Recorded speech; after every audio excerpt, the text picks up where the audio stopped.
Do you know what I mean? Only Facts Boxing, you know what it is. Nick and Shane here. Like the video, subscribe to the channel. We're going to be reacting to Keyshawn Davis highlights and knockouts. There are a couple other videos, but we ain't trying to do no top rank video and get, do you know what I mean? Get no copyright strikes and them man there. Do you know what I mean? Bob Aaron trying to thief the man them's money. 100%. Bro, he'll reach out of his casket to grab man them's money. Bro, you know what I'm saying? So, bro, it's Top Rank as well. You know how Top Rank are, bro. Them man are petty. They're like Frank, bro. Them man will send 100%. We ain't even got 2,000 subscribers. Them man will try find you for £2,000. 100%. But yeah, man, Keyshawn Davis has been one of my favourite fighters for a long time. Yeah. I think he's the truth. Now, we're actually shooting this before the fight with Berinchyk, so... Yeah, but he's a real deal, and obviously world title fight.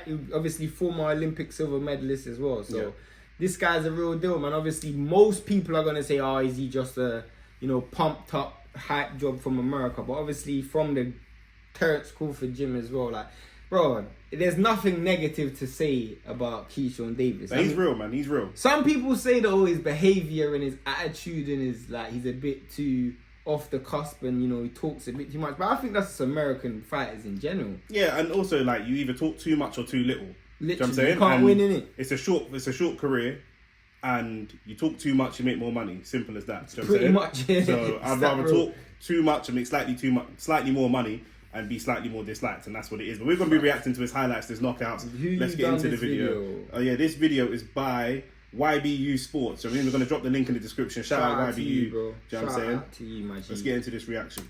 I'm telling you, bro. I've been a fan of him for the longest. Yeah, obviously, I know, from the beginning, from a while, you've been talking about Keyshawn. So. And obviously, the fight with Tank is the one that everybody wants to see. But I mean, if he wins a world title, it'll be a unification. So I would love to see it. Not that Tank would fight him, but we're seeing him there chatting to Crawford, chatting to Shakur.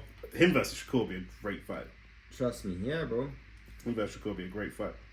He's such an aggressive fighter as well. Like, he is literally, like, even though he's a lightweight, he's money. Like, he wants to put on a show. Yeah. You know what I'm saying? He's the opposite of Shakur. Well, complete opposite. Yeah. Like, I would even say he's very different to, like, Crawford in the sense that he tries to be so aggressive from the get-go. Like, he's on the front foot. Even though he's a well-schooled amateur, he's on the front foot. Yeah. Pressure fighter. Literally all the time. Yeah. Him versus Tank would be so entertaining. I guess he doesn't have the one-punch concussive power that Tank has. That's the thing, right?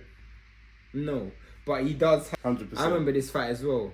Man went down his knee to propose, you know. Yo. It's always worrying when punches just get straight through a man's guard. You see what's so crazy? When you think about orthodox left-handed, like orthodox fighters who are left-hand heavy, you always think about the jab that they use. He actually shot that he walks onto, but even though he's exciting, I do think the Tank will be too much for him because Tank will probably just counter him and land a good punch.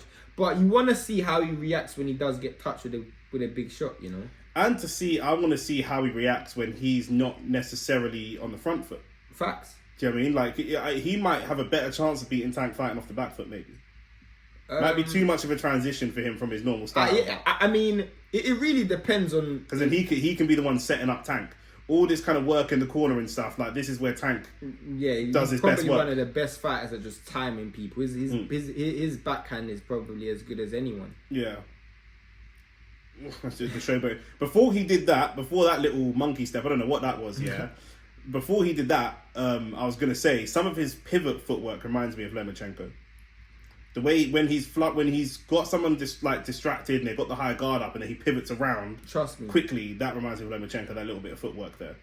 I mean, one of the biggest things with Keyshawn is he's constantly looking like, he's constantly, as you said, he's not a single punch power knockout artist, so he's constantly looking to recoil. So it's like, you got like, Tank is like a shotgun. Yeah. He's like a Uzi. Yeah. Do you know what I'm saying? Yeah. So he's gonna light you up with 5, 6, 7. Yeah. Some of them are gonna miss, some of them are gonna hit, but you also want to ask yourself whether he can fight like this down the stretch. You know how much, because this is not expecting expecting. Now you see they're tensing up. So they're all. We've spoken about the power thing, but again, we're seeing a lot of the refs stepping in to call the fight. Yeah. Not you leaving man starched on the canvas. That's the only... I mean, in his last fight, obviously this is before the Berinchyk fight, so if he does wipe Berinchyk out, ignore what we're saying. Yeah. But in his last fight, he did. I think it was a first round knockout as well, and it is one of those ones where again it was an accumulation. But when you drop someone like 1 or 2 times, and again, I just think with Keyshawn, it's one of those things where he does pick his shots well, but because he's thinking about so much of recoil, it's like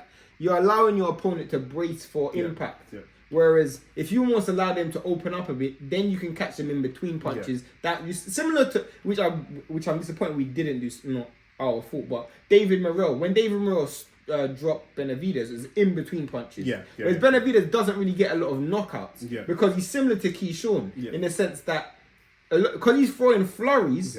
It's timing, it's precision, more than just pure power. Literally, do you know, where you got someone like.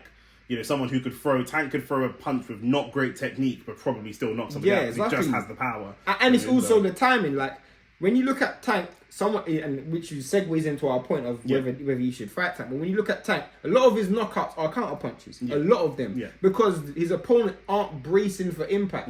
So they're on the attack.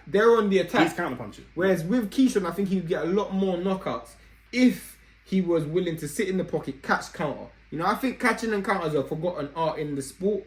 I think he can. I do think that there's an element of him trying to be the showman. Do you know what I'm saying? Of the guys that are at his division, we're speaking about him in the same conversation as Shakur. We're speaking about him in the same conversation as Tank. He's the biggest showman out of those 3 guys. Tank has the best highlight reel because he knocks people out cold. But in between the knockouts, he's not super entertaining. And Shakur can, do you know what I'm saying? He puts everyone to sleep. So, do you know what I'm saying? That's just what it is. But listen, man. Like the video, subscribe to the channel. Let us know who you want us to react to next as well. Yeah, 100%. And listen, like I say, we're shooting this before Berinchyk. We're going to have to do a reaction to that fight as well when that fight happens. I'm backing the boy Keyshawn, but Berinchyk, that's no easy trust fight. Me, Berinchyks a world champion. So Berinchyks going to be trying to defend his belt. Obviously, there's big talk going into this fight. It's a race wars and everything. Bananas and watermelon, all kind of things. So, boy, I'm hoping Keyshawn wins, but for the race, 100% for the black man. You know what it is already, isn't it? But bro, like the video, subscribe to the channel. We're out. Peace. Love.